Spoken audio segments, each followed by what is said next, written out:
नमस्कार, let's make सारा दिन कार्यक्रम में आपका स्वागत है। आज हम एक ऐसे मुद्दे की चर्चा कर रहे हैं, जो भारत की राजनीति में चर्चा में बना हुआ है। अभी-अभी आरएसएस के प्रमुख मोहन भागवत ने एक कार्यक्रम में बयान दिया कि जो नेता या जो व्यक्ति 75 वर्ष से ऊपर की आयु के हो चुके हैं, उनको फिर दूसरे को काम करने का मौका देना चाहिए। यानी कि एक तरह से वो कहना चाह रहे हैं कि रिटायर हो जाना चाहिए। अब इसके अलग-अलग मायने निकाले जा रहे हैं। कोई कह रहा है कि ये नरेंद्र मोदी की तरफ इशारा है, कोई कुछ और इसके मायने लगा रहा है। अब इन सारे मुद्दों पर चर्चा करने के लिए हमारे साथ उपस्थित हैं वरिष्ठ पत्रकार और राजनीतिक विश्लेषक अनंत मिश्रा जी। अनंत जी, स्वागत है आपका। धन्यवाद। तो मोहन भागवत के का ये जो बयान है कि 75 वर्ष से अधिक आयु का होने पर दूसरे को मौका देना चाहिए। अब उन्होंने तो एक सामान्य बयान कहा, लेकिन लोग कह रहे हैं कि ये नरेंद्र मोदी की तरफ इशारा है। क्या ऐसा है या इसके क्या मायने हैं? देखिए, जब महत्वपूर्ण पदों पर बैठे लोग जी, अगर कोई भी बयान देते हैं, तो उसके कई मायने निकाले जाने स्वाभाविक रूप से हैं। जी। हमारे देश में कई बार ये चर्चा उठ चुकी कि जिस तरह से एक सरकारी कार्यालयों में जो आईएएस होते हैं, आईपीएस हुँ, होते हैं या और ब्यूरोक्रेट्स होते हैं, वो 60 साल, हाई कोर्ट, सुप्रीम कोर्ट में 62 साल, 65 साल, इसके बाद रिटायरमेंट सेवानिवृत्ति की उम्र आ जाती है। बिल्कुल। स्वाभाविक रूप से राजनेता जो है, वो भी एक व्यक्ति है और काम करने का जो तरीका है, वो जो आईएएस का होता है, आईपीएस का होता है, दूसरे ब्यूरोक्रेट का होता है, वही उनका होता है। बल्कि राजनेता जो होते हैं, चाहे वो मुख्यमंत्री के पद पे हो या केंद्रीय, उनके पास काम का भार भी अधिक होता है। तो समय-समय पर बहुत से नेताओं ने इस तरह के सुझाव देते रहे हैं कि 75 साल, 70 साल, क्यों ना एक कोई आयु सीमा निर्धारित हो कि फला व्यक्ति विधायक, सांसद या मुख्यमंत्री, प्रधानमंत्री, केंद्रीय मंत्री इस आयु तक रह सकता है। लेकिन ये सुझाव देना एक अलग चीज़ है, लेकिन इसको अमल में जो लाने का काम है, जब तक ये कोई कानून नहीं बनेगा। अगर मोहन भागवत जी ने सुझाव दिया कि साहब उनको 75 साल की उम्र तक नेताओं को रिटायर हो जाना चाहिए, तो लोग ये एक अनुमान लगा रहे हैं कि प्रधानमंत्री नरेंद्र मोदी 17 सितंबर को 75 साल के होने वाले हैं। लेकिन यहाँ एक चीज़ और ध्यान में रखने की ज़रूरत है। नरेंद्र मोदी 17 सितंबर 2025 को अगर 75 साल के हो रहे हैं, तो स्वयं मोहन भागवत उनसे 6 दिन पहले 11 सब 11 सितंबर को 75 साल के हो रहे हैं। तो क्या मोहन भोग भागवत जो ये सुझाव उन्होंने दिया है, क्या वो अपने ऊपर भी लागू करेंगे? या और संघ में इस तरह का करेंगे कि 75 साल से ऊपर अगर किसी की भी होती है, तो रिटायर हो जाना चाहिए। लेकिन मेरा मानना है कि राजनीति हो, विशेष रूप से राजनीति या समाज सेवा, इसमें उम्र कोई मायने नहीं होनी चाहिए। जी, अगर व्यक्ति शारीरिक रूप से और मानसिक रूप से अगर वो चल फिर रहा है, उसका दिमाग काम कर रहा है, तो क्यों एक हम उसको सीमा में बाँधें? मतलब जो योग्य है और उसका शरीर और दिमाग साथ काम कर रहा है, तो उसको क्यों हटाना? क्यों हटाना? बिल्कुल। क्योंकि जो राजनीति में अनुभव आता है, जी, आपने जब 20 साल, 25 साल के जितना आदमी परिपक्व होता है, जितना राजनीतिक अनुभव होता है, उतना उसका काम करने का तरीका और सुधरता है। जी, उदाहरण के तौर पे अटल बिहारी वाजपेयी 80 साल की उम्र तक प्रधानमंत्री रहे। मनमोहन सिंह जी 82 इयर्स के ओल्ड हो गए, 82 साल के, तब तक वो प्रधानमंत्री रहे। और मोरारजी देसाई जो 77 में 1977 में पहली जब गैर कांग्रेसी सरकार बनी, वो 83 साल की उम्र तक प्रधान प्रधानमंत्री रहे थे। कई राज्यों में मुख्यमंत्री भी हमने पहले भी चर्चा की है कि प्रकाश सिंह बादल 90 साल की उम्र तक मुख्यमंत्री रहे, वी.एस. अच्युतानंदन 88 साल की उम्र तक रहे, करुणानिधि 87 साल तक रहे। आडवाणी जी, जिनके बारे में कहा जाता है कि राजनीति से उनको किनारे कर दिया, जी। 91 साल की उम्र तक वो सांसद थे। हुँ, अगर आडवाणी जी 91 साल की उम्र तक रह सकते हैं और मोरारजी देसाई, अटल जी और वो रह सकते हैं, तो नरेंद्र मोदी क्यों नहीं रह सकते? वो रहेंगे, नहीं रहेंगे, ये उन पे निर्भर करता है, उनकी पार्टी पे निर्भर करता है, जब तक कानून नहीं है। और अगर इस पे बहुत से मुद्दों पे देश में चर्चा होती है, क्यों ना इस पे भी एक सामूहिक चर्चा हो, सर्वदलीय बैठक हो और सभी राजनीतिक दलों के सुझाव लिए जाएँ कि क्या हमें 75 साल की उम्र या 70 साल की उम्र या 80 साल, इस उम्र के बाद चुनाव लड़ने का मौका नहीं देना चाहिए? अच्छा, एक सवाल ये आता है, जैसे हम ये बात कहते हैं कि 75 की उम्र के बाद भी अगर कोई नेता स्वस्थ है दिमाग से और शरीर से, तो काम करते रहना चाहिए। फिर सवाल उठता है कि सारी जो सरकारी नौकरी है, जहाँ-जहाँ रिटायरमेंट की आयु तय है, वो लोग कहते हैं हमको तो 60 साल में रिटायर कर देते हैं। तो 60 साल वाला व्यक्ति ज़्यादा स्वस्थ है, शारीरिक रूप से भी, मानसिक रूप से भी और यहाँ 75 वाला भी अभी कह रहा है कि नहीं अभी मैं स्वस्थ हूँ, अभी काम कर सकता हूँ। तो इतने जो सरकारी सेवा में लोग हैं, उनकी भी बात सही है कि भई हमारे ऊपर भी ये नियम लागू करो, जो शारीरिक मानसिक रूप से स्वस्थ है, वो सर्विस में रह सकता है और जो अस्वस्थ है, वो चाहे तो जा सकता है। नहीं, आपने तो ये सवाल उठाया, इससे आगे का सवाल कि बहुत से जो सीनियर आईएएस या हाई कोर्ट के जो जज होते हैं, हुँ। वो 60-62 साल की उम्र में रिटायर होने के बाद राजनीति में आते हैं। अब जैसे एक उदाहरण है अजित डोभाल, वो आईपीएस की सर्विस से तो रिटायर हो गए 60 में और अब राष्ट्रीय सुरक्षा सलाहकार बने हुए हैं और 75 के। तो यानी कि अगर वो उस हिसाब से अगर उस क्राइटेरिया में फिक्स नहीं होते थे, तो आईपीएस से क्यों रिटायर हुए? और अगर शरीर, दिमाग सब स्वस्थ है, तभी तो वो इतनी बड़ी ज़िम्मेदारी वाला पद सँभाल रहे हैं। नहीं, तो मैंने जो पहले यही मेरा कहने का आशय है कि अगर उसकी मानसिक रूप से स्वस्थ है व्यक्ति और शारीरिक रूप से चलने-फिरने अपनी ड्यूटी परफ़ॉर्म कर रहा है, दिमाग उसका काम कर रहा है, अजीत डोभाल है 80 साल की उम्र में अगर कर रहे हैं और उनके विरोधी भी, जो भारतीय जनता पार्टी की सरकार में प्रधानमंत्री के राष्ट्रीय सुरक्षा सलाहकार हैं, लेकिन जो दूसरे राजनीतिक दल हैं, जो विपक्ष में हैं, वो भी उनके कामकाज की शैली के कायल हैं। उन्होंने जिस तरह से काम किया, जितने उनके संबंध हैं, जितने उन्होंने गुप्तचर जब रहे ब्यूरो में, गुप्तचर उन्होंने सेवाएँ की, जासूसी जिसको कहते हैं, तो वो जो उनका अनुभव है, वो आज देश के लिए काम आ रहा है। बिल्कुल। वो एक सरकार के लिए काम नहीं आ रहा, वो मोदी के लिए काम नहीं आ रहा, वो एक देश के लिए काम आ रहा है। इसी तरह जितने भी राजनेता हैं, वो अगर उनके पास अनुभव है, जो उन्होंने सीढ़ी दर सीढ़ी चढ़ के सीखा है, तो उस अनुभव का लाभ अगर राज्य को या देश को मिलता है, तो उसमें कोई बुराई नहीं है। लेकिन गाए-बगाए जो इस तरह के बयान आते हैं, फिर उसके निहितार्थ निकाले जाते हैं, उनके बिटवीन द लाइन्स जो कि भाई शब्द कहा इन्होंने कि 75 साल का सेवानिवृत्त हो जाना चाहिए। तो सवाल उठता है मोदी को पहले क्या मोहन भागवत 11 सितंबर को करके दिखाएँगे? जी। 10 सितंबर को 75 साल के पूरे हो जाएँगे। तो क्या वो सार्वजनिक रूप से ये ऐलान करेंगे कि भाई 75 साल का मैं हो गया हूँ, अब संघ में मेरी जगह किसी दूसरे को चुनो? या अभी 2 महीने का समय है, इस दौरान वो कोई प्रक्रिया करते हैं। अगर समाज में कोई व्यक्ति इस तरह का उदाहरण पेश करता है, तब उसको दूसरे को राय देने का अधिकार होता है। अगर मैं तो 75 साल की बात भी अगर मैं बना रहा हूँ, मान लो मोहन भागवत जी 75 के बाद भी बने रहते हैं। अभी स्वस्थ है वो शरीर से भी, शारीरिक रूप से भी और मानसिक रूप से भी। तो वो अगर 75 के बाद बने रहते हैं, तो फिर एक स्वाभाविक रूप से सवाल उठता है कि अगर वो 75 साल की बाद उम्र में काम कर सकते हैं, तो नरेंद्र मोदी क्यों नहीं? सोनिया गांधी क्यों नहीं? सोनिया भी 77 साल की हैं। तो ये क्राइटेरिया कोई जब तक कानून या तो बने और कानून नहीं बनता है, इसके पीछे जो शब्दों के हेर-फेर निकालना अलग चीज़ है, लेकिन वो खाली बहस होगी वो, उसका कोई अर्थ नहीं निकलेगा। एक बात जो है ना कि ये 75 वाली बात भी मोदी जी के द्वारा ही आई है। उन्होंने ही सबसे पहले जैसे कि ऐसा कुछ स्टेटमेंट दिया था शायद 2014 के चुनाव के बाद, जो एक मार्गदर्शक मंडल का उन्होंने एक रास्ता बनाया, जिसमें लाल कृष्ण आडवाणी, मुरली मनोहर जोशी, इस तरह के सीनियर नेताओं को बोला कि ये मार्गदर्शन करेंगे हमारा। तो अब उनके ही विरोधी उन पर ये वाला नियम अप्लाई कर रहे हैं कि अब आप भी 75 के नहीं, ऊपर। जिस समय नरेंद्र मोदी 2014 में आए, उस समय लाल कृष्ण आडवाणी की उम्र 85 साल हो चुकी थी। वो 75 के नहीं थे। मुरली मनोहर जोशी भी 80-82 साल के हो चुके थे। तो मार्गदर्शक मंडल में आने का कोई ऐसा नियम पार्टी ने नहीं बनाया। आज भी आप देखिए कि नरेंद्र मोदी के मंत्रिमंडल में जीतन राम मांझी हैं, जो 80 साल से ऊपर के हैं। जी, राजस्थान में हमारे जो विधानसभा के अध्यक्ष हैं, वो 78 साल की उम्र में चल रहे हैं।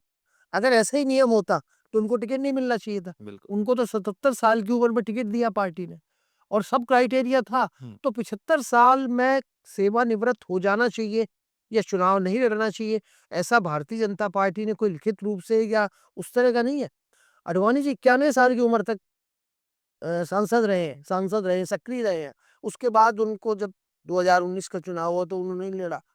दुनिया में बहुत से देशों में ऐसे उदाहरण भी आए हैं जहाँ 90-90 साल की, अभी कैमरून के राष्ट्रपति हैं जी। जो लिया, जो 92 साल के हैं और वो 82 से राष्ट्रपति के रूप में अपना कार्यकाल दे रहे हैं। अच्छा, इसका एक पक्ष ये भी है, क्या ये विपक्ष की हताशा को दर्शाता है कि वो मोदी को हरा नहीं पा रहे हैं चुनाव में, तो वो अब ये उम्मीद कर रहे हैं कि ये 75 के हो जाएँ और रिटायर हो जाएँ?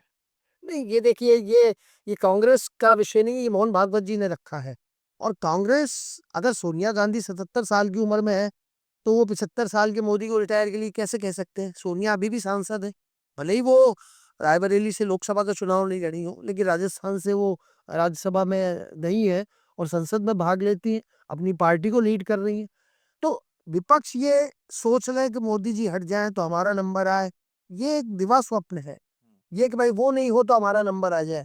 आप उनको राजनीति, मोदी तो जब 2002 में आए चुनाव में, गुजरात के जो चुनाव हुए केशुभाई पटेल को हटा के, तब से ही मोदी को हटाने की मांग चल रही है। पहले गुजरात में दंगे हुए, लंबे समय तक रहे। भारतीय जनता पार्टी में अटल बिहारी वाजपेयी ने भी को ये देना पड़ा कि सभी को राजधर्म का पालन करना चाहिए। तो राजधर्म का पालन का मतलब वाजपेयी ने किसी व्यक्ति के लिए नहीं कहा था, लेकिन उस समय उसका अर्थ ये निकाला गया कि मोदी शायद राजधर्म का पालन नहीं कर पाए, इसलिए उनको पद से हटना चाहिए। भारतीय जनता पार्टी में भी दबे जमान से ये उठे ईश्वर, और विपक्ष ने तो बहुत आड़े हाथों लिया मोदी को कि साहब इनको छोड़ना चाहिए, पद छोड़ना चाहिए। तो मोदी अगर चाहते हैं, और मोदी से ज्यादा उनकी पार्टी चाहती है, भारतीय जनता अगर पार्टी अगर चाहती है कि नहीं, मोदी जब तक लीड देश को कर सकते हैं, जब तक उनका शरीर और दिमाग साथ काम कर रहा है, तब तक उनको करना चाहिए। तो इसमें विपक्ष या मोहन भागवत, उनके सुझाव की कोई जरूरत नहीं है। सुझाव राजनीति में हर व्यक्ति एक दूसरे को देता है, लेकिन वो अपने ऊपर अगर लागू करके दिखाता है, जैसे नानाजी देशमुख थे जब जनता पार्टी बनी, वो बहुत बड़े नेता थे नानाजी देशमुख, वो विचारक थे, संघ से निकले हुए थे। उन्होंने ऐलान कर दिया जब वो पीक पे थे कि नहीं, मैं अब छोड़ के और समाज सेवा करूंगा। वो चित्रकूट में गए, उन्होंने पूरी जिंदगी अपनी बाकी लगा दी और राजनीति से संन्यास ले लिया। तो मेरे को तो इतने 40 साल की जो पत्रकारिता का अनुभव है, इसमें देखा है, उसमें कोई एक आध ही मामला ऐसा है कि जिसमें व्यक्ति पीक पे रहता हुआ अपने चरम पे था वो, और उसने राजनीति को छोड़ के उस समाज सेवा का पकड़ा हो। वरना राजनीति लोगों को छुड़ा देती है बिल्कुल। व्यक्ति को, कि भाई हार गए लगातार, तू घर बैठ जाता है, लेकिन व्यक्ति राजनीति नहीं छोड़ना चाहता। अच्छा, मैंने विपक्ष का नाम इसलिए लिया क्योंकि ये जो 2024 वाले लोकसभा चुनाव हुए थे, उससे पहले अरविंद केजरीवाल ने एक स्टेटमेंट दिया। उन्होंने कहा था कि मोदी जी तो अब खुद ही रिटायर होने वाले हैं, वो तो थोड़े समय तक रह पाएंगे, फिर अमित शाह को प्रधानमंत्री बना देंगे। चाहे वो कैसे भी चुनावी माहौल बनाना चाह रहे हों, पर उन्होंने नाम लेके ये बात बोली कि मोदी जी तो अगले साल 75 के हो जाएंगे, तो वो हट जाएंगे। तो मैं यही कह रहा था, क्या जो एक कहावत है ना, बिल्ली के भाग से छीका टूटना, क्या वो इस इंतजार में है कि मोदी जी 75 के हो जाएं, ये हट जाएं, फिर अब दूसरा कोई आएगा, उससे हम मुकाबला कर पाएंगे? देखिए, नरेंद्र मोदी 2000 से 2 में जब आए थे, तब से वो लगभग 12 साल गुजरात के मुख्यमंत्री रहे, जी। और 11 साल से वो देश के प्रधानमंत्री हैं। जो भी चुनाव लड़े वो जिंदगी में, लोकसभा के लड़े 3 चुनाव, विधानसभा के 3-4 चुनाव लड़े, आज तक कोई चुनाव नहीं हारे। और सत्ता में रहते हुए जब चुनाव लड़े तो उन्होंने अपनी पार्टी को जिताया है। अरविंद केजरीवाल दिल्ली में जो रहे, 2 बार मुख्यमंत्री रहे, लेकिन पिछले चुनाव में जो 2025 का भी फरवरी में चुनाव हुआ, उसमें उनकी पार्टी बुरी तरह हारी और खुद को भी हारना पड़ा। तो और वही केजरीवाल है जिन्होंने बनारस में जाके मोदी को चुनौती दी थी, लोकसभा का चुनाव लड़े थे, वो हार गए, वो अलग बात है। तो खाली केजरीवाल कह रहे हैं, मैंने पहले भी कहा, केजरीवाल कह रहे हैं या विपक्षी और नेता कह रहे हैं, या वो ये समझते हैं कि मोदी जी रिटायर हो जाए तो शायद हमारा नंबर आए, क्योंकि मोदी जी, उनके इस कथन में ये भाव झलकता है कि मोदी के रहते उनको हराना मुश्किल है, तो मोदी हटेंगे तो शायद हमारा नंबर आए।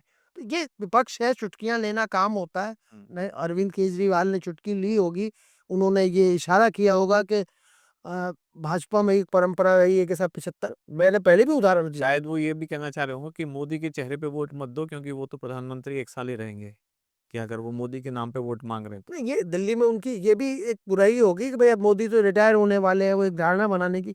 लेकिन देखिए, आज की राजनीति में वो व्यक्ति चाहे पढ़ा लिखा नहीं हो, चाहे फुटपाथ पे कोई सामान बेचता हो, लेकिन उसको राजनीतिक समझ है कि देश में क्या चल रहा है, और क्या नेता किसी के कहने से रिटायर होने वाले हैं। किसी के कहने से कोई रिटायर नहीं होने वाला, चाहे वो भागवत जी सुझाव दें, चाहे केजरीवाल जी दें, चाहे दूसरे लोग सुझाव दें।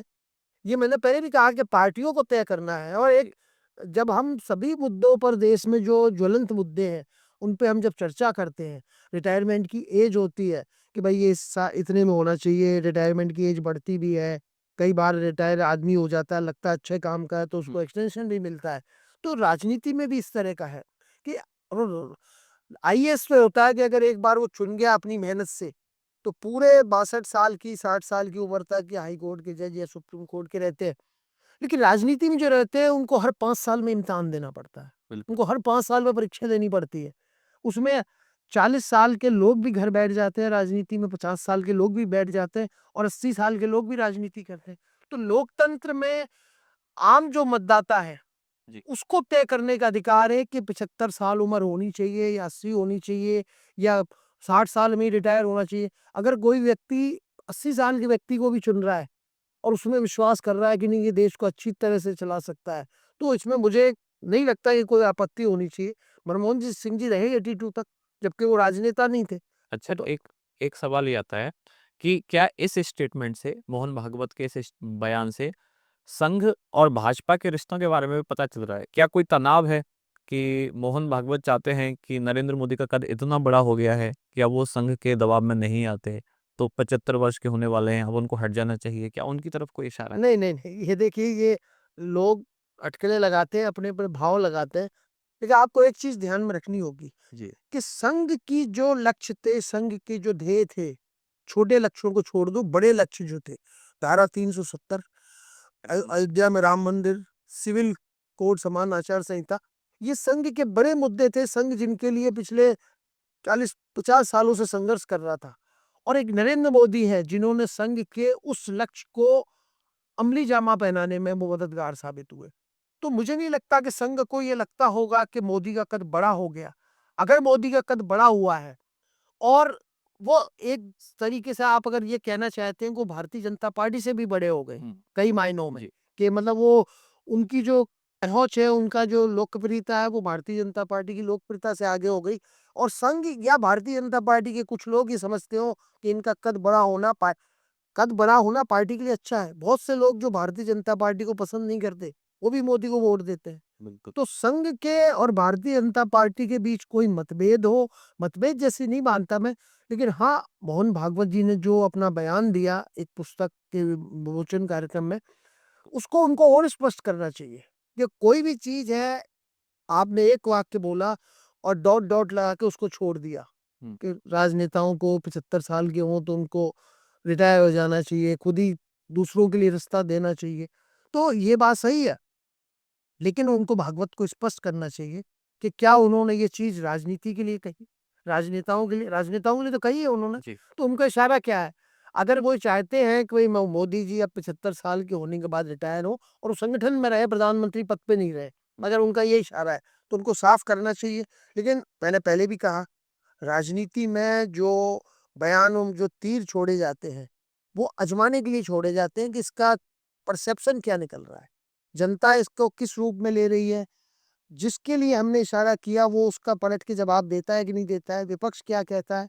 तो ये राजनीति में जो भी बयान आते हैं उनके पोस्टमार्टम होते रहते हैं कि उन्होंने ऐसा कहा, उसके पीछे क्या अभिप्राय है। लेकिन मैंने पहले भी कहा कि 17 सितंबर को मोदी होंगे 75 साल के, उससे 6 दिन पहले भागवत जी हो रहे हैं। जी। तो क्या अगर भागवत जी के मन में इस तरह की कोई है, खुद तो उन्होंने बहुत साल कर ली उन्होंने सेवा देश की और अब वो दूसरे चिंतन मनन में जो भी लगे, क्या वो एक मैसेज देना चाहते हैं कि भाई मैं रिटायर होना हूँ, दूसरे भी इसको आजमाएं, दूसरे भी करें। तो ये, लेकिन कहना आसान है, राजनीति में स्वेच्छा से पद छोड़ना बहुत मुश्किल है। अब जैसे कि आपने बात कही, वहीं से एक सवाल आता है कि आरएसएस के कोई विचारक हैं, उनकी पुस्तक का विमोचन कार्यक्रम था, उसमें मोहन भागवत ने ये स्टेटमेंट दिया और उनका जो बयान है, वो उस पुस्तक का ही अंश है कि वो जो पिंगले साहब कोई करके हैं, उन्होंने वो पुस्तक लिखी, मोरोपंत पिंग, उनकी किताब थी। तो क्या मोहन भागवत ने जो अपने बयान को पूरी तरह से क्लियर ना करके खुला सिरा छोड़ दिया, क्या वो इसलिए है कि जैसे ही अगर विवाद बढ़ने लगेगा, तो वो ये कह सकें कि मैंने तो केवल पुस्तक का उदाहरण दिया? नहीं, पुस्तक में ये था कि मोरोपंत पिंगले जो थे संघ के बहुत अच्छे स्वयंसेवक थे जी। और जिंदगी भर उन्होंने काम किया, किसी पद की लालसा नहीं की खिंचाई कि मैं इस पद पे पहुंच जाऊं या मैं किसी बड़े पद पे पहुंचूं। मोहन भागवत जी का कहना है कि मोरोपंत पिंगले जी के जीवन से हमको प्रेरणा लेनी चाहिए कि उन्होंने निस्वार्थ काम किया। राजनीति में जितने भी लोग हैं, विपिन जी, आप उनसे अगर बात करोगे व्यक्तिगत तो यही कहेंगे मैं देश के लिए कर रहा हूँ, बिल्कुल। अपने लिए कुछ कर ही नहीं रहा हूँ। और मोदी जी तो उनका कोई परिवार नहीं है, उनके भाई भतीजे भांजे कोई प्रधानमंत्री आवास में नहीं आते, किसी को कोई पार्षद का टिकट नहीं मिला होगा। तो मोदी जी तो ये उन्होंने सार्वजनिक जीवन में करके दिखाया है ना।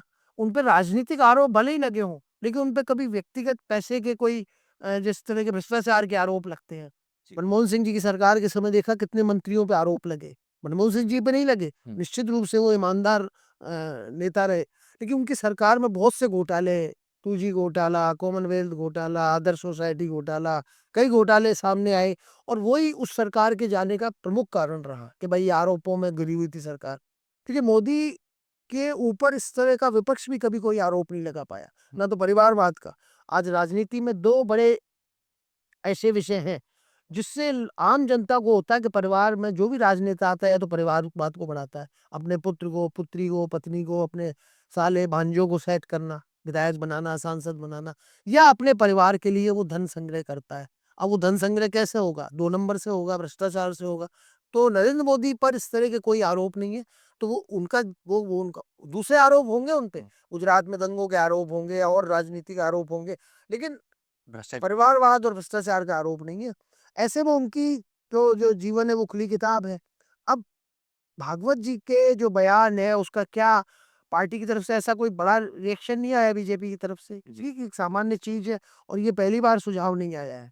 लेकिन मेरा फिर भी मानना है कि देश को इन विषयों पर, इन ज्वलंत मुद्दों पर भी चर्चा करनी चाहिए।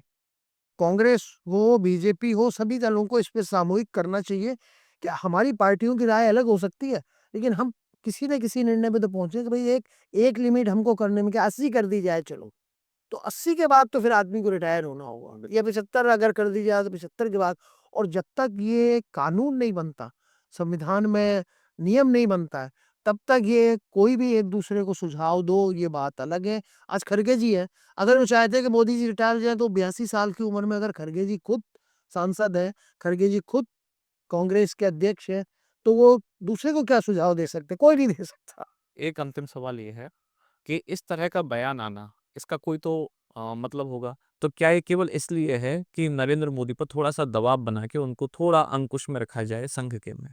नहीं, मैंने पहले भी कहा, इस तरह का अगर भगवत जी खुद इस्तीफा दें, खुद सरसंघ चालक का पद छोड़ दें, तब शायद वो साइकोलॉजिकल एक प्रेशर बना सकते हैं कि देखिए मैंने सार्वजनिक जीवन में 75 साल की उम्र का अनुसरण किया और 75 साल का होते ही मैं अपने इस पद से रिटायर हो गया।